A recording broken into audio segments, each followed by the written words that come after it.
This is Career Competitor, and it is the podcast that believes we all have a competitive self that drives our optimal performance in our careers and within our lives. My name is Steve Mellor, and in the past 15 years, having been a coach to high performers, Olympians, business owners, executives across all walks of life, I have come to find that competitiveness comes from within. And I'm going to be using this podcast to really showcase how competitors from all walks of life are finding optimal performance and have built the careers that they have today. Hello there, and welcome into this episode of Career Competitor, where I get to welcome in Larry Harding to the show. And Larry will certainly get the introduction he deserves in just a moment. But to give you an idea of where we're heading with this episode, Larry comes from a background of global business. So we'll certainly be covering that, but some specifics within the episode include why the team you surround yourself with can help you realize your potential. Secondly, we get into how you can remain growth-minded by allowing yourself to simply be challenged. And finally, Larry helps us see why we must find an intangible way of assessing our personal performance. So you've got that and certainly much more to be looking forward to within this episode, and everything that you need to know about what Larry offers with the HSP group that you're going to be learning a lot about within this episode can be found at hsp.com, and all that information is in the show notes. And with all that being covered, I see no other reason to hold you guys up anymore. So let's get right into our episode with Larry Harding on this episode of Career Competitor, and I hope you all enjoy. Hey, before we carry on with this episode, let me bring your attention to a link that you'll find right there in the show notes so that you can subscribe to my monthly email. It's just going to give you some awesome insights on who it is I am, what it is I've got going on, and maybe there'll be one or two food for thoughts in there that can stimulate your process, get you to get a little unstuck, get you to take a little bit more action, and maybe get you a little closer to optimal performance as you start to shape a stronger version of your optimal self. Go ahead, click that link in the show notes so you can become part of the ever-growing email list that's receiving this awesome insight each and every month, courtesy of me and courtesy of Career Competitor. Now, back to the episode.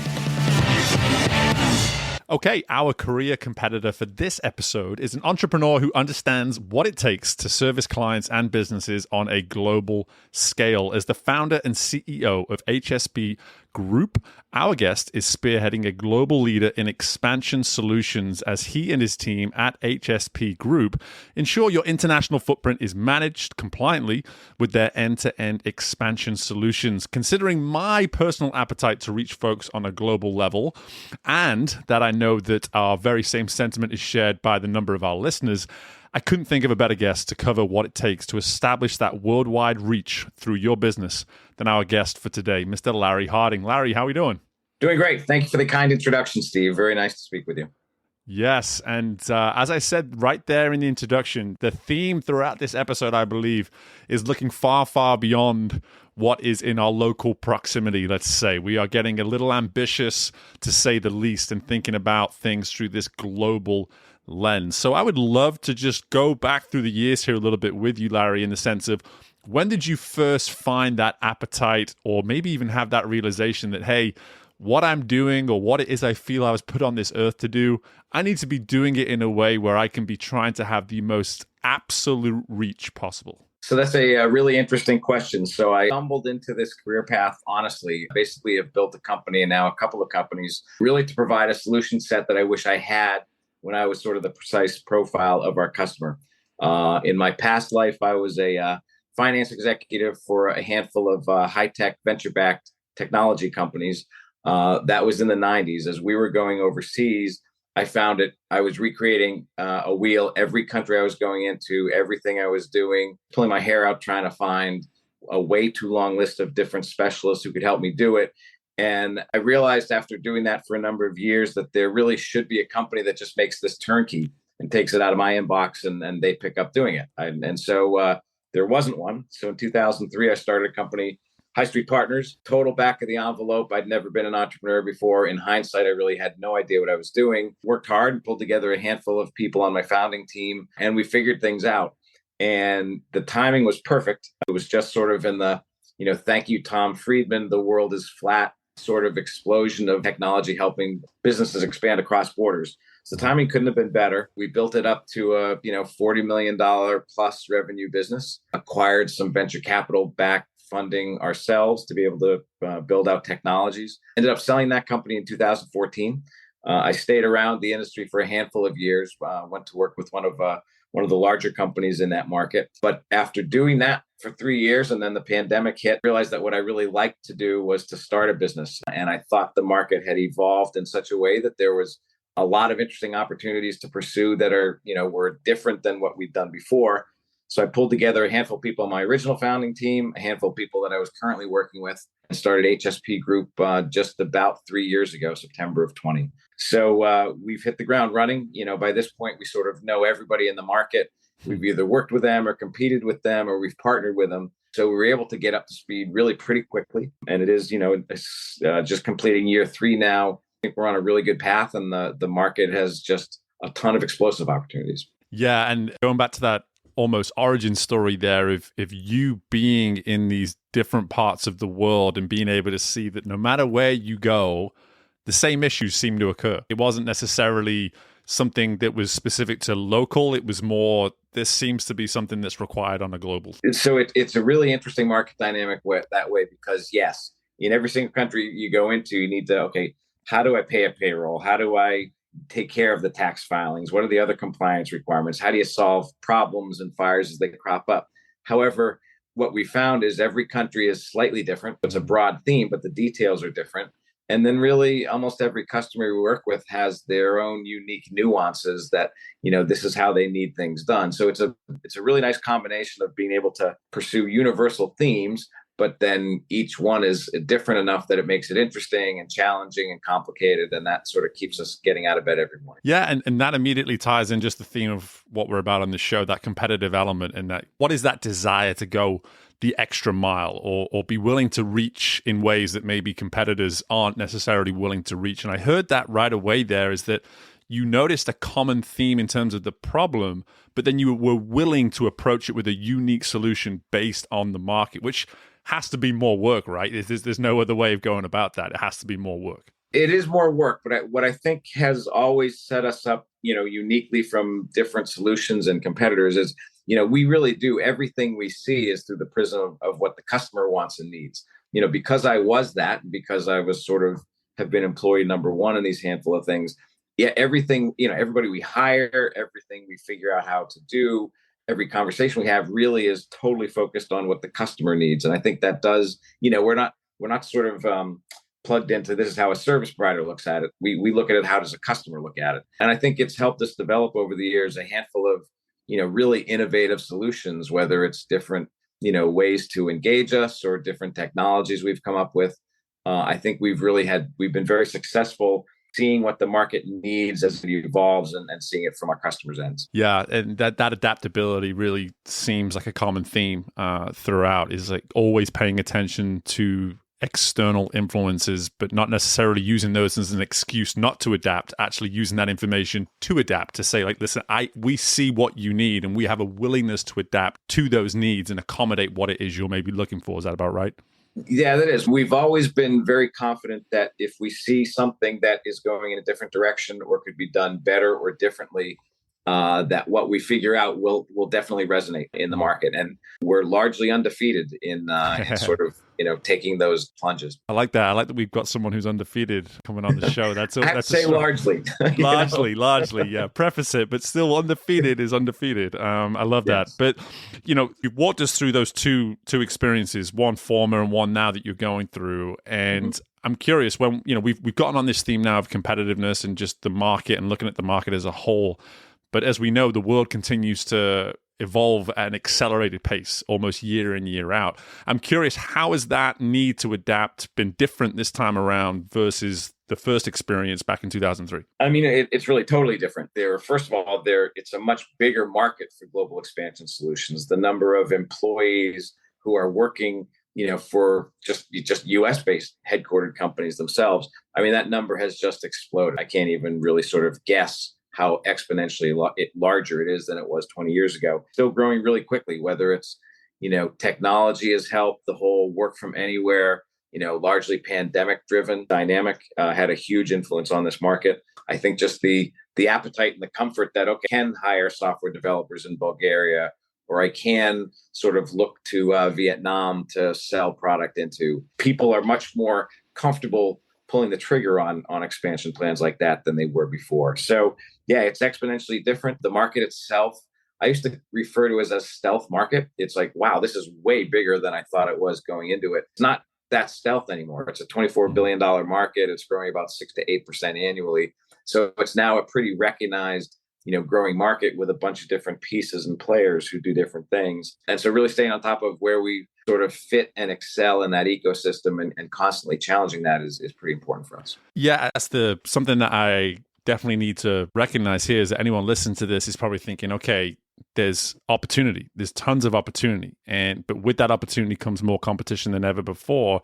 And from your standpoint, as you get more and more experience, and also as your team, I assume, grows bigger and bigger, how do you, the individual, how do you, Larry, be able to keep that appetite up for the expectations that come maybe with growth? You keep the appetite up if you love what you're doing and you're working with people who are great at doing it. I mean, I'm proud to say that my colleagues include the people who are the very, very best in the world at providing these different solutions, different types of expertise, but constantly challenged employees who are, smarter than I am in most instances. And we really do, for whatever crazy reason, we do have a passion to sort of solve customers' problems. It's, more like a hobby for us than a job. And we're providing real help. I mean, I don't want to get grandiose, but if you're talking about employees and especially developing countries, facilitating them have a job, and in some cases a career-changing job working for a U.S. multinational, you really are doing good in terms of sort of the world. But even at a much more downscaled level, just helping a customer be able to go to their kid's soccer practice after work versus staying around taking a late night phone call. We hear the appreciation from our customers all the time, and that, really does energize us. Yeah, I want to talk about that group that you continue to surround yourself with to keep you challenged. But I just want to acknowledge there what you said is, because for me, I'm a big advocate for specificity of words, and I'm always analyzing, like, if we use the word solution versus the word help, what's the difference there? Because really at the heart of it, it sounds like the same thing, but something about solution says it's not quite as personal. It's not considering the human element as much, whereas the word help, you immediately use that word and then you straight away gave a couple of very human examples of someone being able to make their kid's soccer practice, whatever it is, like knowing that it's not just a solution, it's giving someone some help so that they can then go and accomplish or just simply be present for things that matter to them. That's something that really comes through. And is that something that is a daily awareness for you, the human element, I suppose? I mean, it certainly is. One reason being, as I said earlier, I was our customer. So I know right. The soccer practice I couldn't go to because I had to figure out how to do this stuff by myself, pulling my hair out late at night. So yeah, I mean, it doesn't seem that long ago that I really was humanly helped by solutions like this. Plus, you want to do a good job. And, back in the day, I was paid to make sure that I wasn't finding my company getting into risky situations. So compliance is a real thing. If you sort of take seriously that you're sort of the watchdog of how to protect the company and its interests. So we're, in handfuls of different ways, we provide significant tangible help in terms of the problems that we solve. Oh, I love that. And so let's come back to the way in which you're surrounding yourself with people that are challenging you. And I'd love for you maybe to provide some sort of story here or experience of just when this became such a priority for you. Because the one thing I stumble along in my world as I maybe start working with a business owner for the first time is that as they've continued to build more and more success for themselves, they've fallen into the trap of assuming that they're figuring more and more things out in that process, which on some level you may do, but they sometimes disregard the fact that as you improve, the stakes get higher. And as the stakes get higher, the need to have those right familiar people around challenging you actually becomes more of a necessity than it ever was prior to that. So I'm just curious, maybe from your experience, when was that moment in your experience in the history of either of the companies where you was, hey, listen, I need to be surrounding myself with the right people continuing to challenge me? I mean, at various inflection points. So if growing a business, and certainly the first one was, as I said, back of the envelope, you reach a point where what the company needs to be successful is beyond what one person can do. So in order to be successful, you better have people who are as good or smarter at different disciplines, because you just can't push that rock up the hill all by yourself, because if you ever rest for a second, it's going to start rolling down. So I think one of the best moments I ever got, we were really small back in the day, and I did take a ski vacation. And before then, any sale that happened for the business was through my efforts. I gave one of my handful of early employees on the West Coast a call one afternoon after we finished up, and he said, "Boss, I got great news. Company XYZ, which is not a prospect I'd ever heard of, wants us to help them in the UK and Germany. Just sent them a contract and signed it." And I was like, "Oh my goodness, Eric just did something while I was off skiing that moved the company forward." And that was one of the first times I remember, hey, this really might be interesting.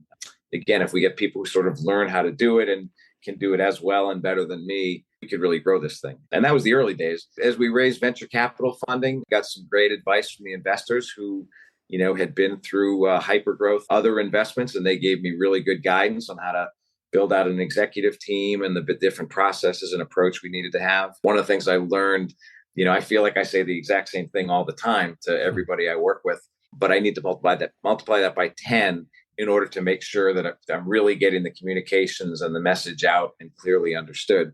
So that was great advice I got in terms of working with colleagues and how to build a growing business. It's been an amazing journey for 20 years of just learning how to get better and better at this stuff. And it all goes back to the strength of your team and your colleagues, for sure. Yeah, and that initial story there of you being on the ski slopes and hearing that, it's such a wonderful way of identifying the need to create that team, almost not necessarily as you're growing, but almost in anticipation of the growth, is kind of what I heard there. Is like, you didn't necessarily even realize the potential of what you could be.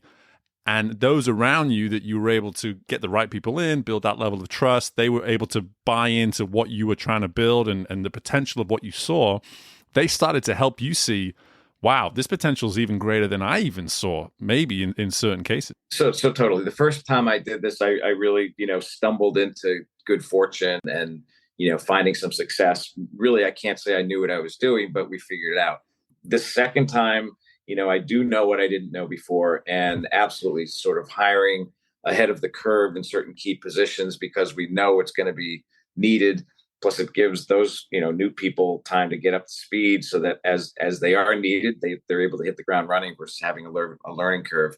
So yeah, the luxury of being able to strategically hire some roles because you're going to need them is something I didn't have the first time around, and it does allow us to grow quicker and I think more successfully this second time around. Yeah, it's great stuff. And the one thing your story is consistent with that I just want to dive into here a little bit is that of leadership. There's no doubt that you being in a leadership role has been an ever present for a pretty long period of time now. And so I'm just curious, as you've evolved as an individual and therefore as you've evolved as a leader, what have you maybe started to learn that your greatest assets are as a leader? What makes what if someone were to come away from working with you for many, many years, what did they know is consistent with Larry when they work with you, the leader? I hope, and I think a handful of things. One is that, I have their back. I'm not trying to climb over anybody to be successful. I'm climbing with people and following people. And I think they know that I'm going to be working as hard to come up with the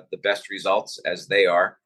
So I think they can trust that, my ski slope story notwithstanding, I'm right there with them, sleeves rolled up. And, I think we hire really good, right people who sort of, want to be a part of that successful team. It's easier, I think, to be a leader when you have unbelievable people that you're trying to lead. And so we've really tried to focus on, bringing in the right people. Are they great at what they do? And will they fit in with the culture and the team that we have? And, do they want to be successful? Yeah, something to quickly acknowledge, even the work I do with leaders now, is you're leading well when you're positioning your people to be successful in your absence, not necessarily in your presence. It's in your absence. If you can start doing that as a leader, special things really will start to happen. But a big part of that is ensuring you don't have the ego where you do need to be there all the time. And clearly that's not an issue for you. But the one thing I hear in that ski story, for instance, is that notion of that someone was away while you were away, someone was thinking, how can I continue to move this business along in the way that Larry would want me to move this business along, right? So totally. I mean, it's just such a great example. As excited as Eric was to sort of give me that good news, I was 10 times more excited than him to receive that good news. So it was really one of those special, memorable moments of which, I've had a handful over the years. Yeah, so let's talk a little bit now on the now and the moving forwards, the future, And so for me as the natural competitor that I am, and the people that come on this show, sometimes they push away this notion of being competitive. Sometimes they truly embrace it. I'm curious, when you look into the future now, having achieved what you've already achieved and having that awareness that as recently as the pandemic, you were like, hey, I thought I was kind of done with this thing, but lo and behold, you want to start it all over again. What does the future look like now for you? Like, what is getting you out of bed still in the morning with that energy that is as renewed as ever before? It's interesting. So when we started the company, one of the venture investors I had my first go around sort of signed on to partner with us, right from the get-go here at this time. And Bennett and I both agreed that what we wanted to do was build something great in this market. We both built something that, had a really good outcome, was successful the first time around, but the market sort of has deserved a great company. And we really wanted to take another shot along with the founding team. We are really competitive, hyper competitive. I'm a Bostonian originally, and I think that tends to be one of those places that has competitive people. Yeah. But what we want to do is build something great, and that hasn't changed in the 3 years. I don't see it changing. So I'm curious now. I love that you've provided that insight of the Bostonian background, because the sports, all the sports are now flowing through my mind. I'm thinking, okay, how well does he take a win versus how well does he take a loss when the Patriots are playing or something like that? I don't know whether you're that into the football side of it, but I'm a classic Bostonian, into all four teams. But I grew up in an era where success was not something that the Boston team had often enough. It would be close but no cigar. So, I thoroughly enjoyed the amazing run of over the last 20 years of a lot of success. But yeah, my era was, you better work harder next year because you didn't get it this year. And that's more my foundation. Well, the thought I had, though, is just when I think about how you're determining the wins versus, and I don't want to use losses because I think that's not accurate, but the wins versus the almost wins, or the successes versus the, oh, we fell short, whatever it may be in terms of some of the work that you're doing within the company.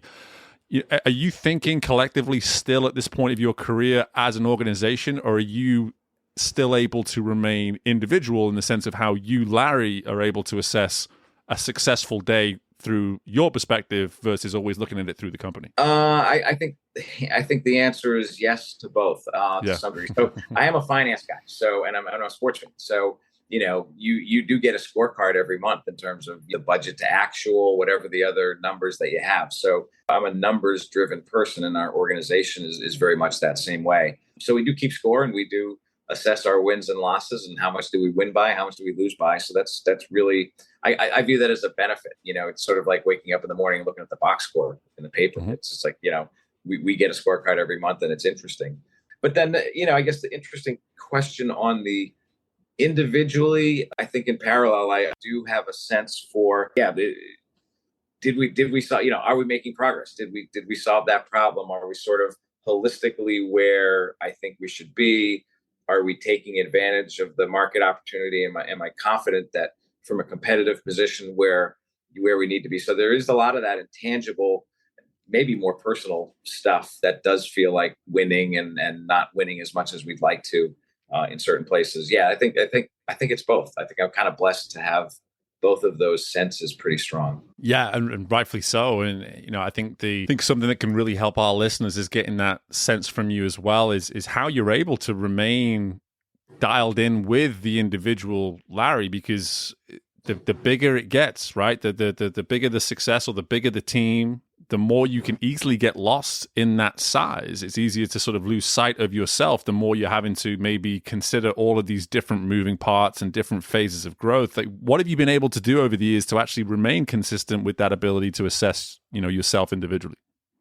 I hate to sound like a broken record, but the better the team I have, the more I can trust them to carry on and exceed anything I could be doing, and that does allow me to, whether it's step away or just sort of disconnect and sort of have that personal sense. So that really is the biggest thing. I just think over the years I've been doing this for so long that I am able to sort of step away from the noise at times and sort of assess, am I happy with how things are going? What could be doing differently at a, not the numbers and the metrics type thing. Yeah. And I'm curious as well. You referenced the intangibles before, and it's something I'm a huge advocate for. And it's sometimes in the executive coaching space, some people, especially at first, they struggle with being able to label and track some of these more intangible elements of who they are and how they feel and trust their senses and things like that. I'm curious, do you have any ways that you are able to really dial in with that sort of thing? Taking joy, like on a Friday afternoon, did I have a joyful week doing what we were doing? I mean, some weeks are lousy, but even those you can take joy from if you sort of understand you're going to have great weeks and not so great weeks. But yeah, was there joy that I can report in my life, of which my work professional life is such a big part of? Was that a joyful week? And if it was, that's awesome. And look forward to next week. If it wasn't, okay, what needs to be different? What do I need to be focusing on differently? What decisions did I make that probably were not the right ones? So I kind of, I don't know, just I look at it that way, I guess. Well, I love that insight, because for me, it ties back in again, the human element that we referenced before, is that you answered that question from a professional mindset, and you used a very human word like joy. And I think sometimes people struggle to believe, can you have both? Can you have the career and joy? That seems crazy, right? And it's just like, in my mind, I actually think it's those that are succeeding in the professional world that find a way to access the joy in what they do. It's inherent. I mean, I think to truly be successful, be happy with what you're doing, it better be joyful. There better be a lot of joyful elements. And I think people are adaptable. They can figure out how to have, how to take joy out of something that maybe if you didn't look at it with the right attitude, it could be mundane. I have a whole bunch of calls, and I could look at it as like, oh God, another call. But who am I talking to? What did we come up with? Did we make the call interesting, fun? Did we actually get something done? I think mindset can be very helpful in some of those challenging things.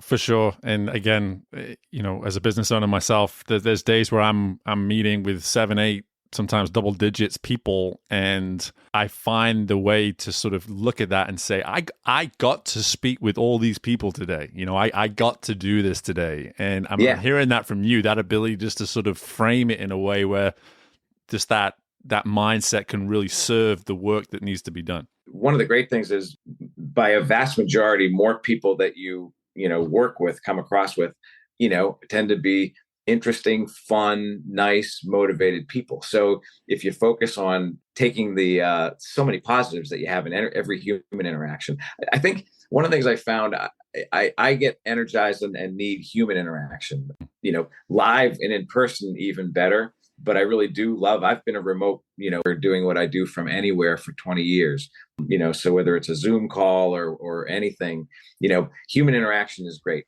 Where I don't take as much joy as if I haven't had communication with people over the course of a day. So I think finding, what sort of does energize you and hopefully you're good at is pretty important. Well, we're cut from the same cloth when it comes to that. It's why I've had a podcast you'll be right around episode 200. So I've been doing this for a while, and that ability just to simply find 30 minutes to speak to someone. Had I not had the podcast, we wouldn't have had the opportunity to even meet and speak. And I think those insights for anyone listening are so key, because you can drown yourself in the work. You can assume that you're supposed to just be working on the business, and that requires no human interaction. And just so much of what you're saying here, Larry, is the need to come up, almost take a breath and look around and say, you can still be working on the business while you're making time to connect to, you can just simply speak about the business to another human and actually get a dose of energy from that very experience. That's kind of what I'm hearing.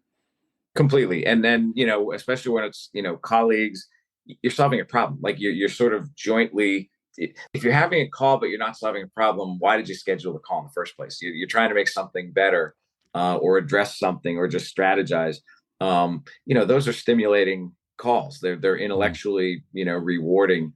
And again, if you're working with really, good, interesting, talented people, that's an amazing privilege also. Oh, I love it. We've covered so much here in the conversation. I want to kind of land the plane now a little bit with this entire episode and just really just coming back to where we started and what it is you do today. Anyone listening who is currently building a business that's thinking how or why, for that matter, should I want to scale this thing to a global reach? Can you maybe give someone those words of encouragement that they maybe haven't received yet as to why it is we should be even considering the ability to create a service, a product, whatever it may be, that can have that true global reach? Sure. I mean, just a handful of bullet points. I mean, if you have a viable offering today, service or hardware or anything, if you have a domestic market, you probably have an overseas market somewhere, if not many different places.